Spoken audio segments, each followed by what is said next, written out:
Sobrang laki ng Korean influence sa ating mga Filipino. Pero alam nyo ba na pwede nyong maramdaman yung vibe ng Korea dito sa Toronto? And kung usapang Korean culture lang, dalawang lugar kaagad yung pumapasok sa isip ko. Una, itong kalsada ng Bloor and Christie. At pangalawa, yung Yonge and Finch. Tingnan nyo sa likod ko, Owl of Minerva. Para mag-gets nyo kung gaano kalaking influence sa mga Pilipino, pag pumunta ka dito ng madaling araw, mga 2 a.m., 3 a.m., lahat ng tao dyan Pinoy. Very iconic.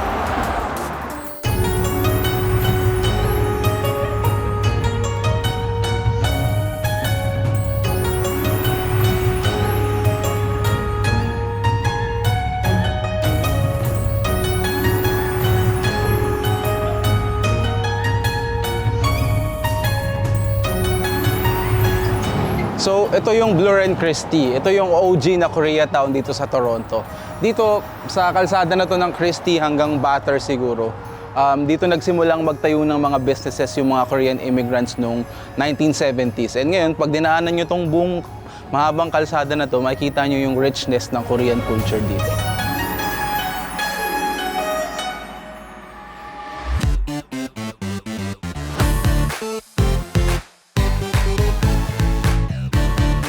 Unti-unting nabuo ang Koreatown hindi dahil sa malalaking development project or corporate investment, kundi dahil mismo sa community.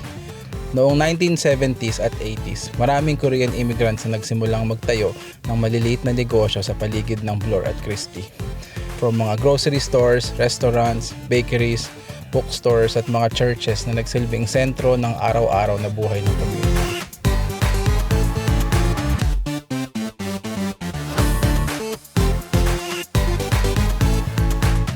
Bago pa maging mainstream yung Korean food dito sa Toronto, nandito na lahat. From Korean barbecue, Korean fried chicken, mga late night pork bone soup, at sobrang daming mga Korean cafe. And para sa maraming resident ng Toronto, hindi lang Filipinos, dito talaga nagsimula yung appreciation nila para sa Korean cuisine. Isipin nyo parang Wilson and Batters ng mga Koreans, pero like times 10.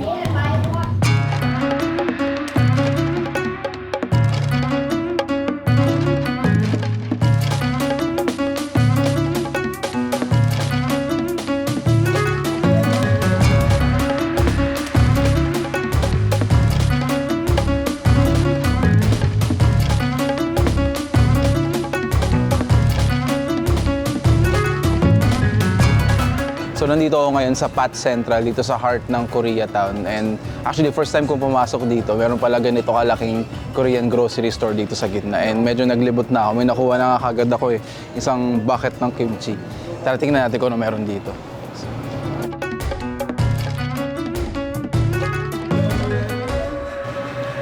Tingnan nyo, parang sobrang mainstream na ng mga Korean products, especially sa ating mga Pilipino na sa paglilibot ko rito, kunyari nakita ko tong aisle ng mga instant noodles nila. Lahat to parang natikman ko na. And not necessarily nabili ko dito. Wala, nakakatawa lang.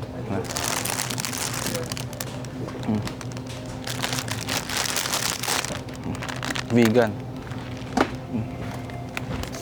May nakita ako, meron din pala dito mga package na mga Korean foods. Ito mga mahirap hanapin to Medyo common to sa mga Chinese na supermarkets.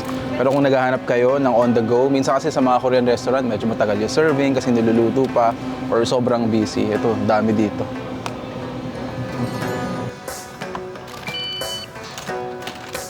Para sa maraming bagong dating noon, mahalaga ang mga lugar na to. Dito sila nakakahanap ng trabaho, nakakabili ng pamilyar na pagkain at nakakaramdam ng konting comfort sa gitna ng bagong bansa. Habang dumarami ang Korean businesses, mas lumalalim din ang identity ng neighborhood. Di lang ito naging lugar para sa Korean community, unti-unti rin itong naging isa sa pinakakilalang Asian neighborhood sa Toronto, kung saan nagsimulang ma-expose ang maraming Torontonian sa Korean food, culture at lifestyle. So habang naglalakad ako dito, napapansin ko yung vibe niya, di ba? And maliban sa hilig mo sa pagkain, kung mahilig ka sa mga street photography or mga portrait photography, and gusto mo yung vibe na parang nasa Korea ka, dito kayo mag-photoshoot. And, take it from a photographer.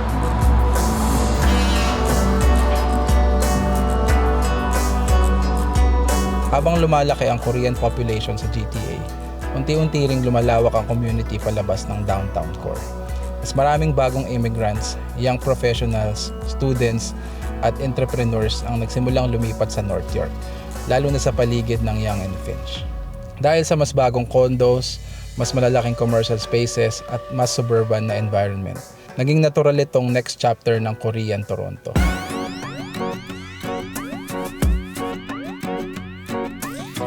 Kung yung Bloor and Christie yung parang roots, ito namang Yonge and Finch yung parang evolution ng Korean town dito sa Toronto. And over the years, ito ang Yonge and Finch yung parang naging bagong Korean hub dito. Hindi siya officially labeled as the new Korea town, pero dito kasi mas ramdam mo yung bagong generation ng Korean culture dito sa Toronto. Even ako personally, mas dito talaga ako pumupunta na for food trip, for karaoke minsan. Ito.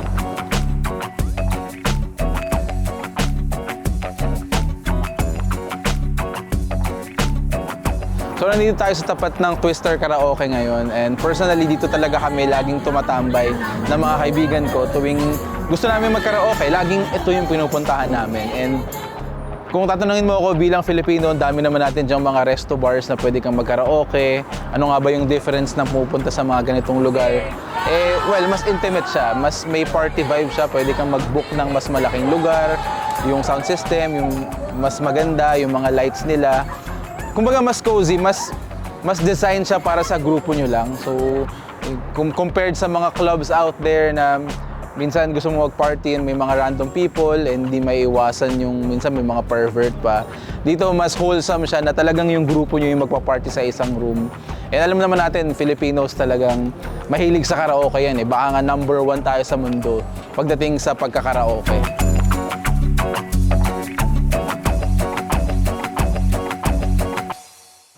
So kanina nasabi ko na parang mas dito na nga ako pumupunta for food trip. Itong Chicken in the Kitchen, ang lagi namin go-to spot para sa mga Korean fried chicken.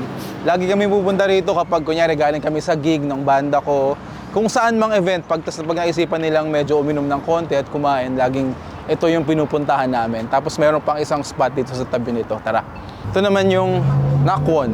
Mas pumupunta kami dito pag medyo late night na, pag pagod na, lalo pag malamig, yung mga pork bone soup. Ito na rin yung mas go-to namin ngayon. So yun yung kagandahan sa area na to eh. Halos lahat na nandito. Yung Korean fried chicken, pag gusto namin ng pork bone soup, tapos yung karaoke nasa isang spot lang. So yun, kaya mas talagang lagi kami pupunta rito ng mga kaibigan ko, even ng girlfriend ko. Habang nagbabago ang neighborhood, nagbago rin ang klase ng businesses na makikita mo rito. Mas modernong cafes, beauty stores, karaoke spots, at dessert cafes. At ang mga negosyo na mas connected sa current Korean pop culture at younger generation. Kung ang Bloor at Christie ang simbolo ng early immigrant survival at community building, ang Yonge and Finch naman ay parang snapshot ng modern Korean immigrant life sa Toronto. Mas global, mas digital, at mas connected sa bagong generation ng Asian city culture. So, alam naman natin yung obsession or admiration ng mga Filipino para sa Korean culture, di ba? From yun nga, skincare, K-pop, K-drama, even yung fashion, mga Filipino nagdadamit parang Koreano na din, and yung mga Korean food. I guess ang isa sa mga gusto ko lang din i-share is, yun na, kahit wala ka sa Pilipinas, merong mga ganitong lugar dito sa Toronto na may enjoy mo yung vibe ng passionate mo or yung admiration mo para sa Korean culture dahil sa mga ganitong klaseng lugar.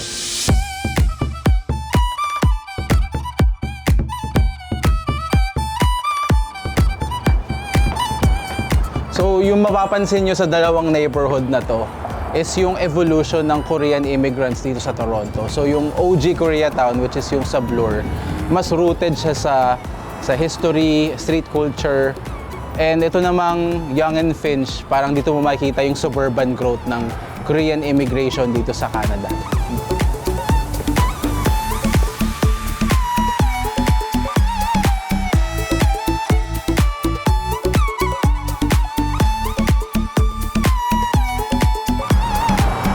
Ayun, so ito yung dalawang Koreatown dito sa Toronto. Kayo, kwentuhan nyo ako ano yung mga trip nyo pinupuntahan dito and i-replyan ko yan sa comment. Yun lang, please.